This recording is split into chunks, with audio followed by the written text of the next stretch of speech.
Hi there, everyone. Welcome to another episode of The Whole Home Show. I'm Tony Joe. I'm your host here every week, bringing you tips, educations, and updates on home-related matters. Whether you're in the real estate market or if you're looking for ideas about your home, this is a great place to be.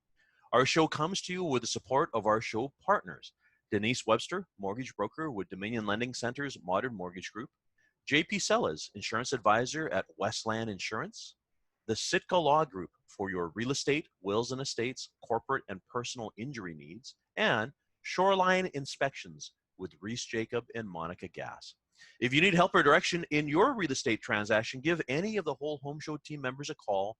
They would love to hear from you. So that means if you're looking for help in a mortgage, if you need to refinance, you want to get a building inspection done, not because you're buying a home, maybe because you want to know how your home is doing. Get a second quote or another quote for your house insurance, and of course, looking for legal advice, not only for your real estate purchase or transaction, but maybe wills, estates, any of those things. Our show partners are fantastic people. They would love to hear from you. I'm your host here every week. I've been selling real estate in Greater Victoria since 1991. I've handled hundreds of transactions in our fair city, over 2,500 in fact. I'm proud to be ranked as one of the top RE/MAX agents in Western Canada, and I'd be happy to help you as well too. So if you need another opinion or are thinking about buying or selling your home, give me a call. I'd be happy to chat. You can find my contact information and the rest of the Whole Home Show team members' contact information on the CFAX1070.com website. Look under shows. There you'll find us, the Whole Home Show with me, Tony Joe. Everything is there. Today, our guest is one of our show partners at the Sitka Law Group, lawyer Capri Randall. We'll be discussing legal services, changes in the law as a result of COVID-19, along with general real estate information for not only first-time buyers, but for sellers as well too. Maybe talk about what the heck a land title search is, what are covenants, what are some of these other things, and the legalese that we see on real estate documents. Gurpreet's a great person to talk to. She'll make it easy for us. We always start with a listener story or question, and if you have one, give us a call. The number is 250-414-6540. That's 250-414-6540. Leave a message, please. Make sure to leave your name and number, too, just in case we need to call you back. Or you can find us online again, cfax1070.com, or my website, the Prime Real Estate Team, primeteam.ca, and we'll bring it up in the air on a future episode. Today, I want to talk about new home construction because there's been a fair amount recently. Of course, the real estate market has, I think, exploded is a fair word to say. COVID slowed us down for a couple of months. All of a sudden, now the market is back with fury. It's amazing what's going on out there. We've heard cases in other marketplaces too, where realtors are having their biggest summer they've ever had in their careers. We are busy too. There's no question. We're always busy though, mind you, but it's a busy time for sure, to be sure. One of the things that buyers are always, of course, interested in is new home construction, whether it's a home or it's a condo or pre-sale. Now, we touched on buying pre-sale condos, I recall, a little while ago, but I want to bring it up again right now because it's a hard thing to grasp. Buying a condo, probably or possibly your biggest investment without it actually physically being there. Like, it's one thing to go through an open house, which, by the way, we're not really doing under COVID right now. You can do these virtually. Realtors are doing virtual open houses. I'm really enjoying doing those, actually. They're fun. But you need to physically go through a property to get a sense of the size and the feel and all of the attributes of the home. How does somebody do that when the building doesn't even exist, when it's not even construction has started yet, and the building won't be done for, say, 2 years? Why would somebody do that? Well, this is the magic of pre-sales. So developers, of course, you might be wondering why they do it. Why don't they wait until the building is finished until they start selling? Well, there's a few reasons. The biggest one normally is the fact that the developer has obligations to their lender. So the bank who's providing financing for the development will often have a requirement that they have a number of pre-sales done before the development is actually given the final green light. So that's the reason why pre-sales are so important for developers. That's why they put together these beautiful show homes or show offices, all these beautiful materials. They have three-dimensional walkthroughs. The resolution and the presentation of these things nowadays are so good. It's almost like walking into the unit, especially if you're looking on your big screen TV from home. So pre-sales are a very important part for developer. The appeal to a buyer is the fact that they're going to be able to choose the unit that they want. So if you're looking at a specific view, specific elevation, if you want the penthouse, if you want, a 2-bedroom with a parking stall, because sometimes they don't come with parking nowadays, the advantage is to be early on in the process in a pre-sale. That's the reason why pre-sales are important, because you see, if you wait until the building is done, you're left with the leftovers. There may not be, actually there won't be generally, the prime units left.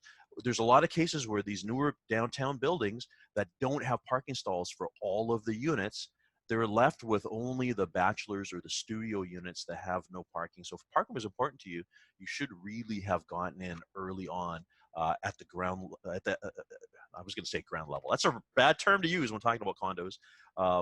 Get in early, and make that commitment.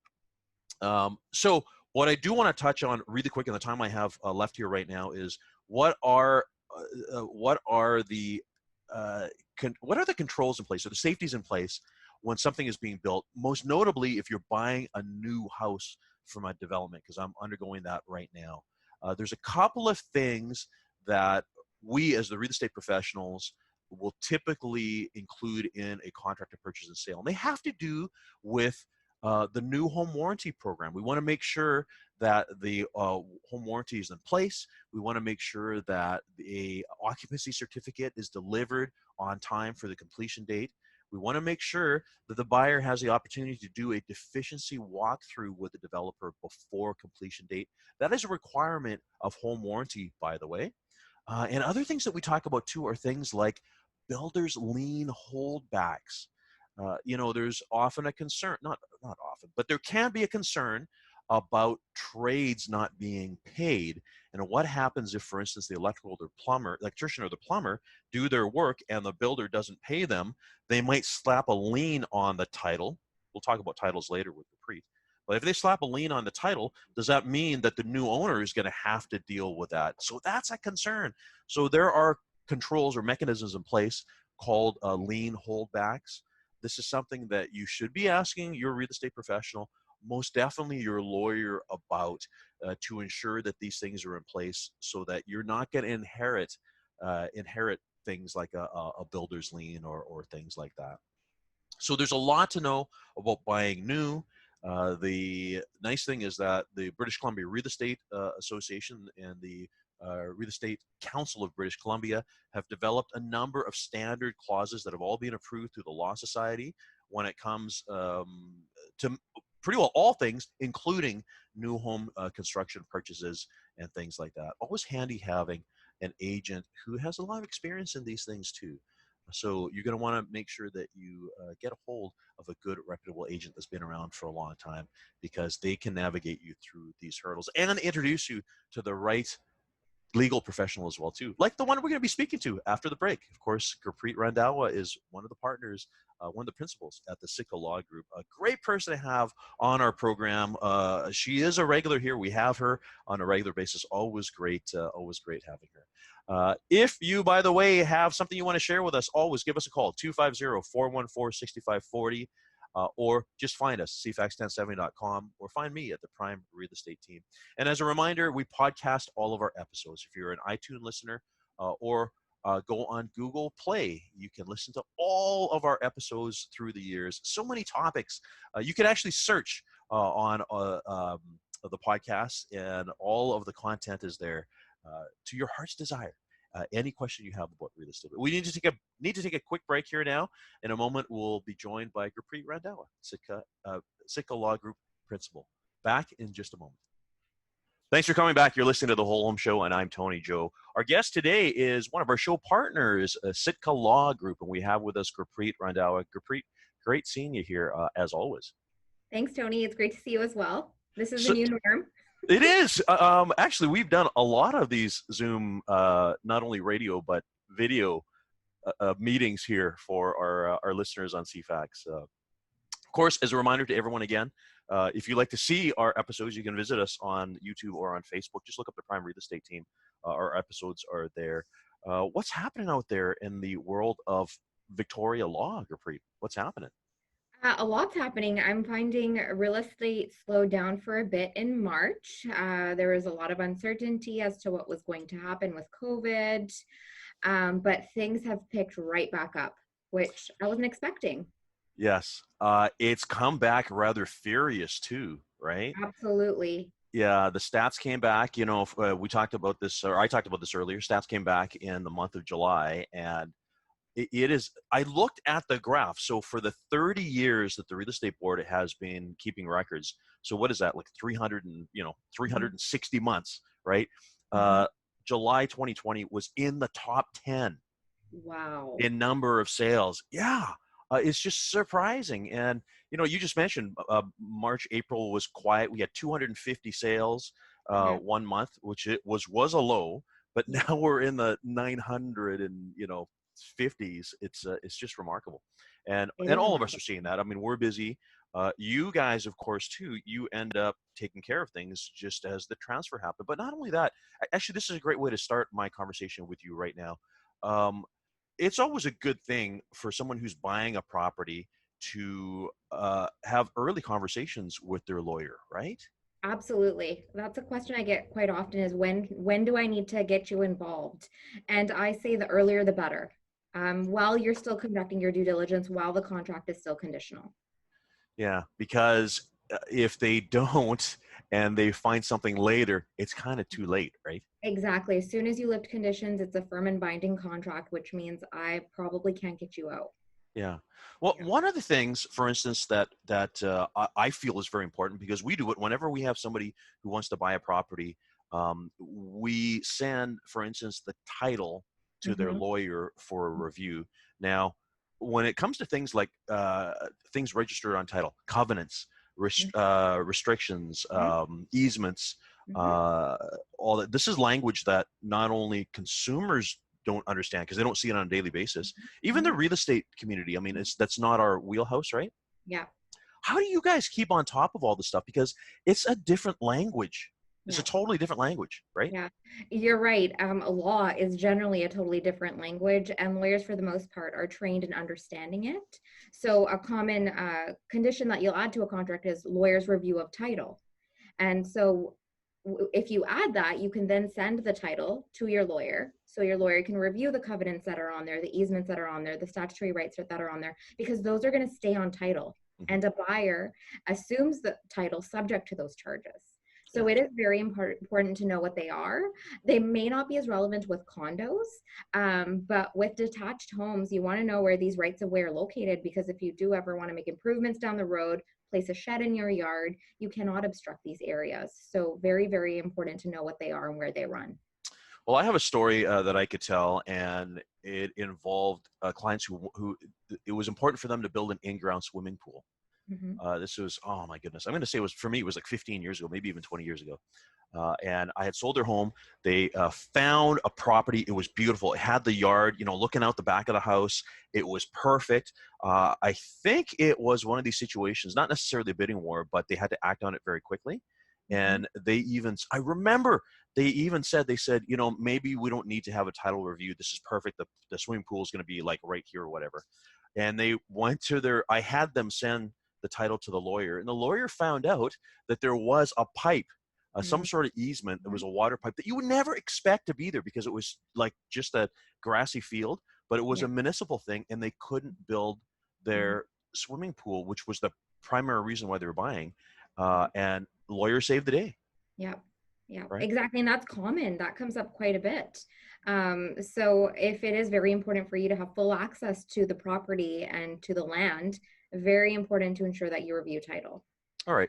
So from the mindset of a buyer, who's interested in looking at something, and of course we have access to the title to the property. What tell the listeners, what is the title? Yeah. Yeah. So in BC, whenever you purchase property, you're issued title. Title is essentially proof of ownership. And when you acquire title subject to non-financial charges. And whenever we say non-financial charges, we're referring to these things like the covenants, the rights of way, the easements. So it's very important to review those because those are going to continue to apply. Things like financial charges, mortgage, assignment of rent, judgments, liens, a seller has a legal obligation to remove those as part of the closing process. So we're not as concerned with those, but very, very important to review non-financial charges. Okay. And examples, a statutory right of way, usually in favor of hydro. Hydro has their works running somewhere on the property. So you want to know where those are. Easements, maybe there's a shared driveway. Maybe a neighbor has the right to access a certain portion of your property. You want to know where that is, the boundaries of that. Sometimes you also see plans registered against title, and a common misconception is the plan will show me the property boundaries. That's not true. If a buyer wants to know the true boundaries of the property, it's important to have a survey certificate, which isn't always available. A seller does not have an obligation to provide that to buyers. Yeah. So the site survey is the diagram of the house as it sits on the property prepared by a surveyor. Exactly. Who, by the way, may or may not physically actually view the property to do that. We should actually get a surveyor on the show one of these days to talk about how they get that done. I think that's a great idea. Yeah. But so you're talking about identifying the physical barriers of the property, and again, it's the language. It's amazing because it's, especially with the older ones, it's kind of like the southwest 3-meter boundary perpendicular to a line. Yeah. I struggle with those as well. Okay. They can make it easier, They are now. Now they generally attach a plan to the description. Yes. And the boundaries are outlined in black. And there's also this GIS system, which sometimes shows where these areas are running on a property as well from a satellite perspective. So there's so many more resources now, but you're right, there are still some very old titles that do describe the boundaries in that manner. So you almost always need to get somebody involved who understands the language to be able to interpret where they're located. The information that we have at our fingertips nowadays is just amazing. You just mentioned the GIS. That is the Geographic Information System that not only municipalities, but for instance, the CRD has. If a listener hasn't checked that out, go online. For instance, if you live in the city of Victoria, just Google Victoria GIS map, and it's amazing what's there. You can pull up an address. You can pull up. You can actually even have a look at permits on title. All of those things that we used to have to go down to the municipal hall or city hall to go find out. And it's because it's all public data, right? Yeah, exactly. Yeah. Everybody has access to the system. Yeah. So we're going to get to this after the break, talking about registering title and all that stuff, but getting back to the title itself, because you see these things, you see who the owner is, you see what the, what the mortgage holder is. You don't know how much it is. No. So whenever you see, we call it a title search. A title search allows you to see who the current owner is, when they became the owner. You can track the history of ownership. It shows a legal description of property. So you essentially have two addresses when you purchase property. You have your civic mailing address, let's say Shelburne Street. That's the address that you memorize. And then there's also a legal description on title. There's a 9-digit property. Which is harder to memorize, yes. Harder to memorize, and you don't have to memorize it at all. The only place you really see it is on your property assessment every year. But if you ever wonder where that number comes from, it's from title. It's associated with your property. So you're talking about the PID, the property identifier, right? Yeah. So that's the 000-123-599, whatever it is. Exactly. Yeah. So that's associated with each individual property as well.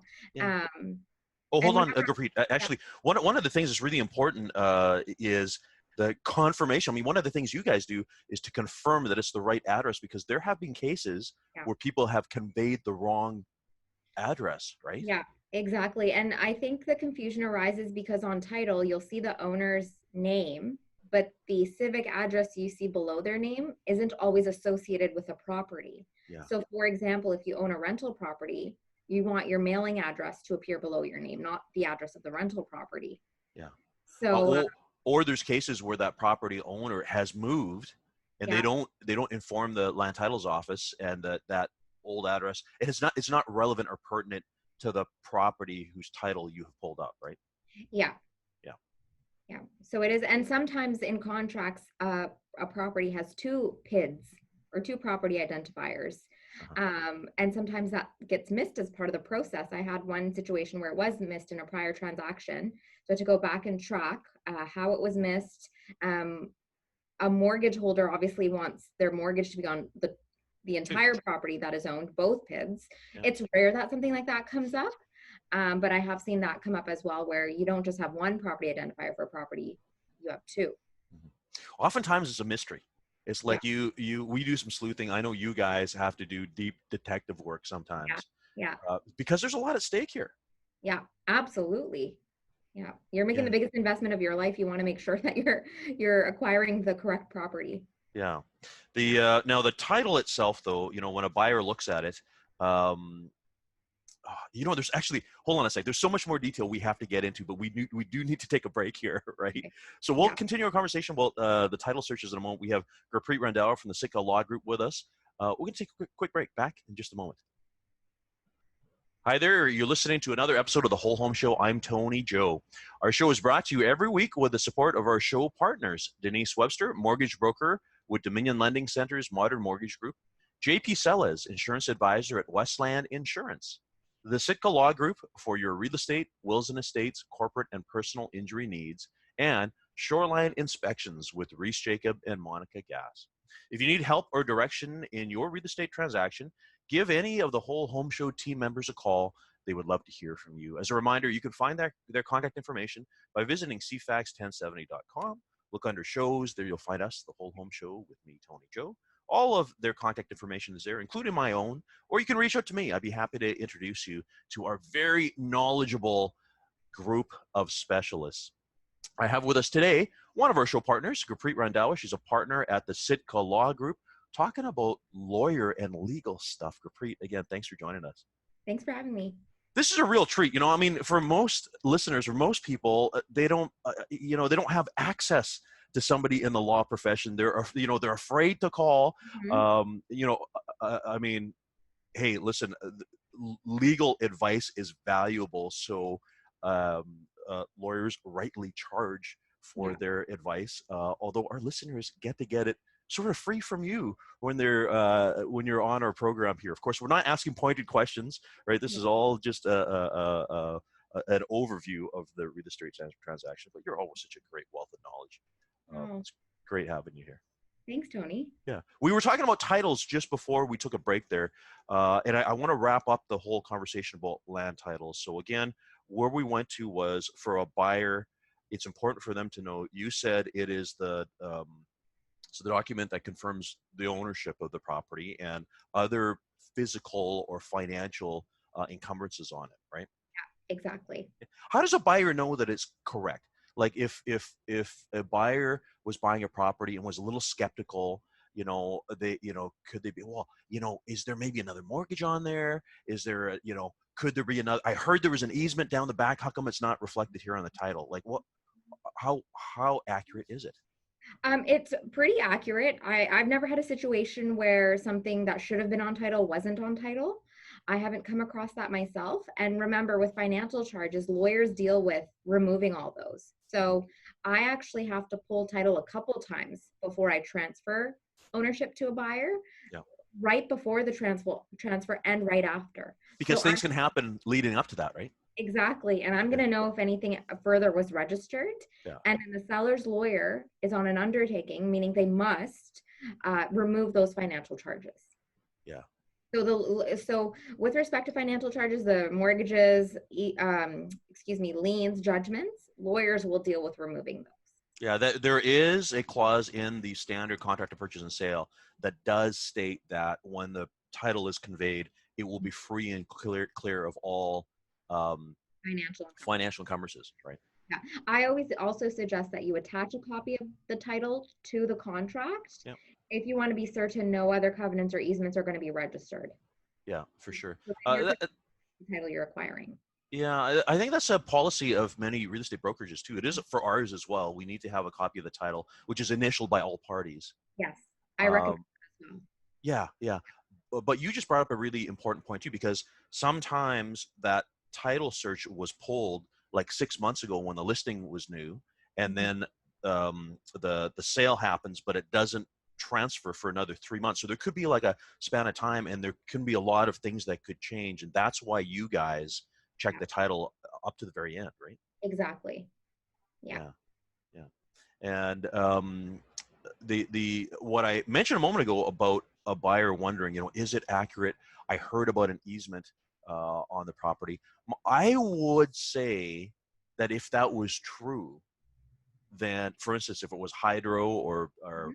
BC Tel, those old ones that we see Mhm. or whatever, um, the corporation would have wanted that to be on title, Yeah.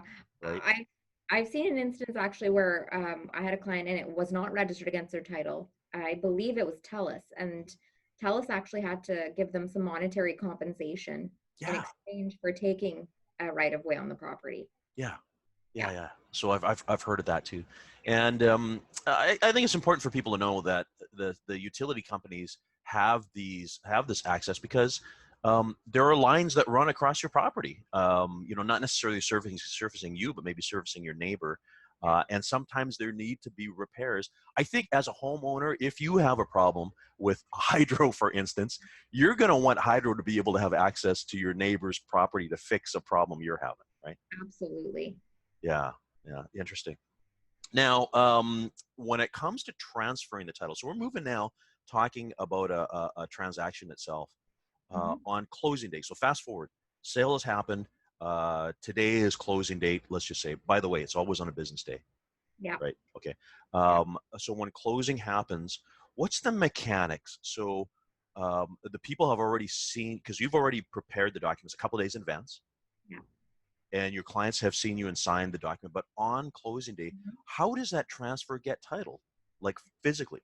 There's a lot that happens behind the scenes. Okay. So I generally meet with my clients a few days before closing, which actually comes as a shock to a lot of clients because it does seem to be very last minute.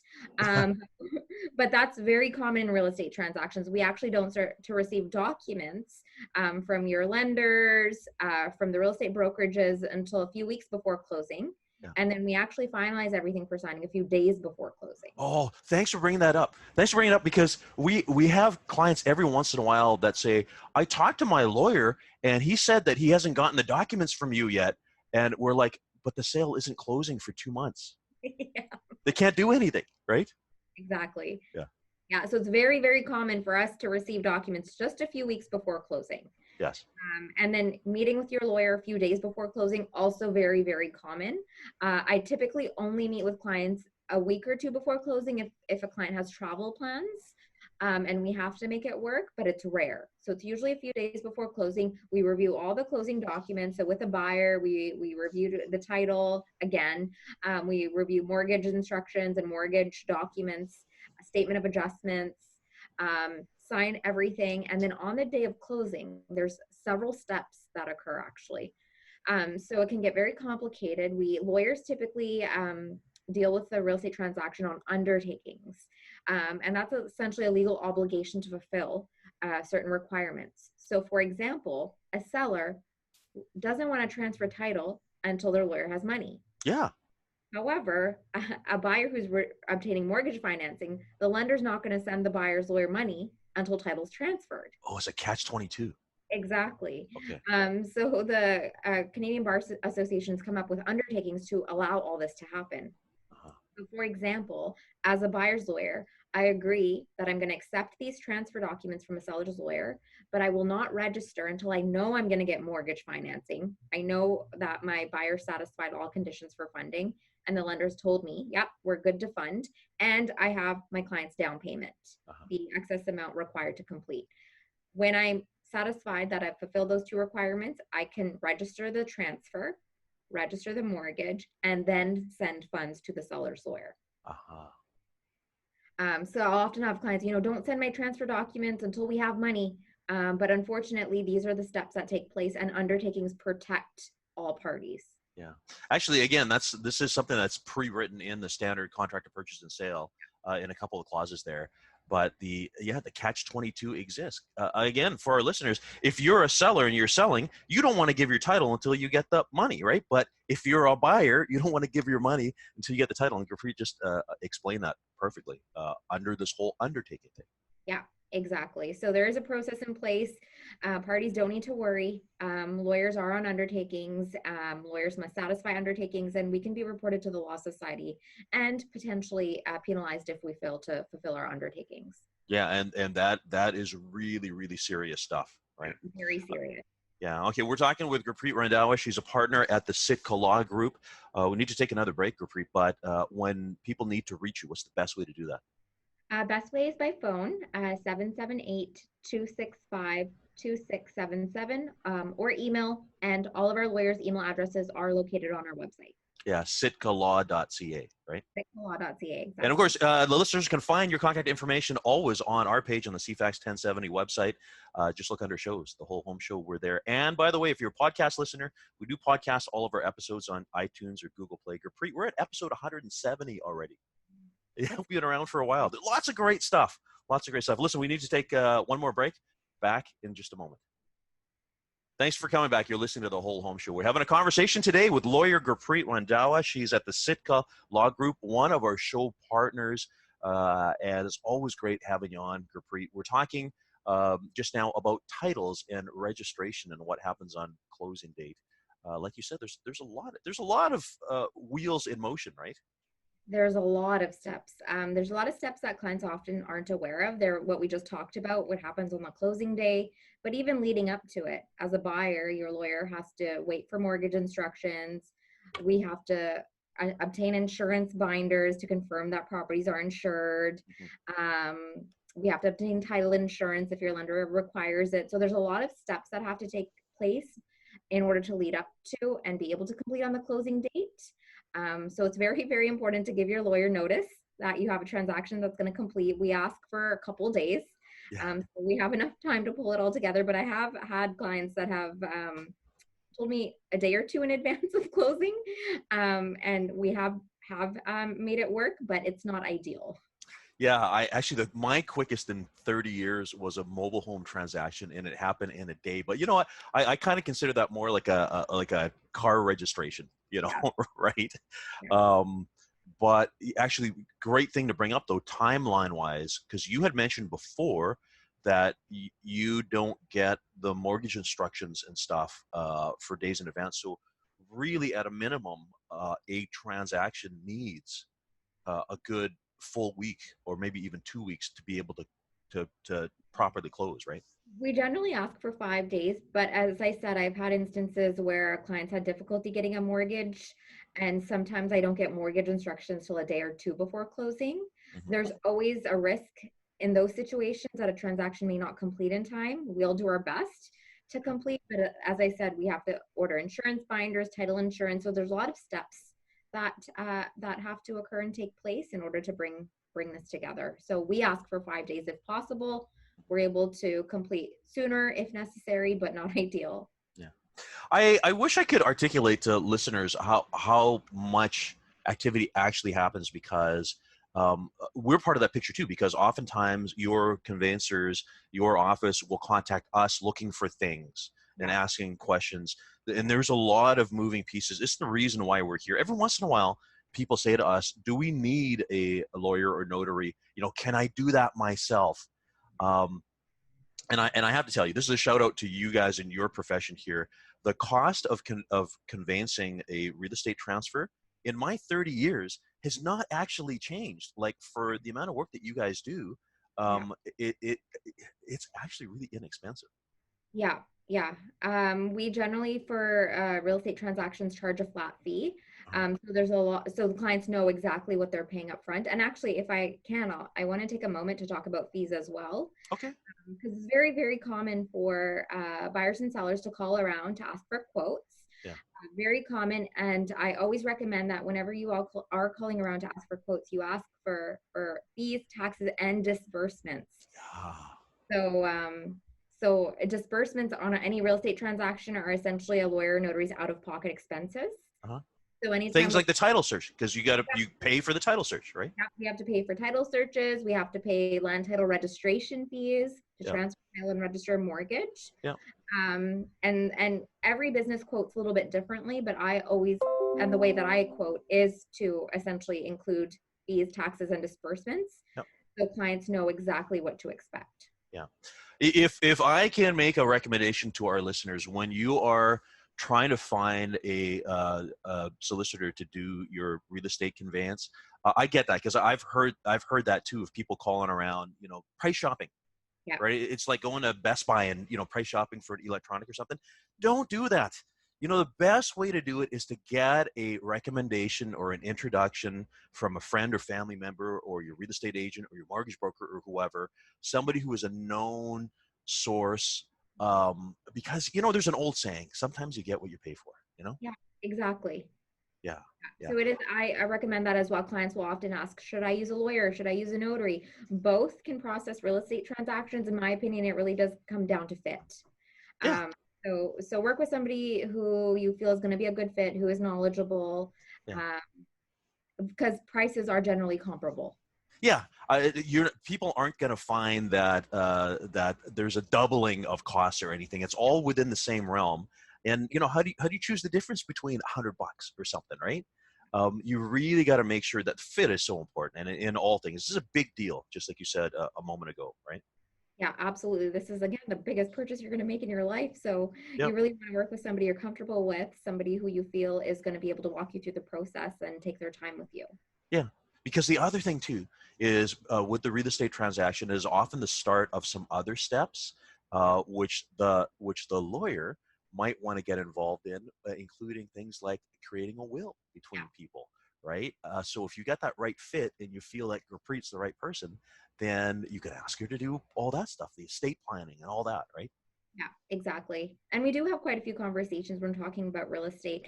A will is a common one, just because now you have this asset. You want to have control over how it's dispersed. But also, if we're purchasing with other owners, we want to talk about co-ownership agreements. Yeah. We want to talk about how titles to be registered to protect all parties. So if you're working with somebody who is knowledgeable in the area, they'll be able to walk you through all of those additional considerations as well. Okay. All right. Um, I want to touch on how things are happening under COVID time. Because we had you on months ago while this was all going down. A big question that we had was, how the heck are people meeting with their lawyers and signing documents? Mhm. And there were some changes that happened. So are you still conducting business this way? Explain what we're doing. Yeah, so for the most part, we were generally still meeting clients for real estate transactions.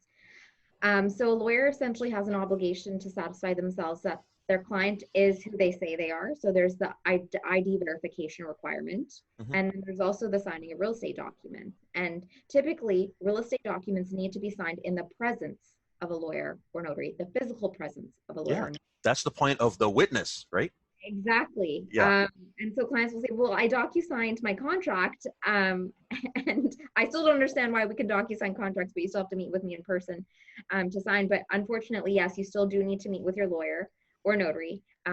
However, during the pandemic, the Law Society came up with some additional guidelines because people did need to self-isolate or self-quarantine for health reasons. Yeah.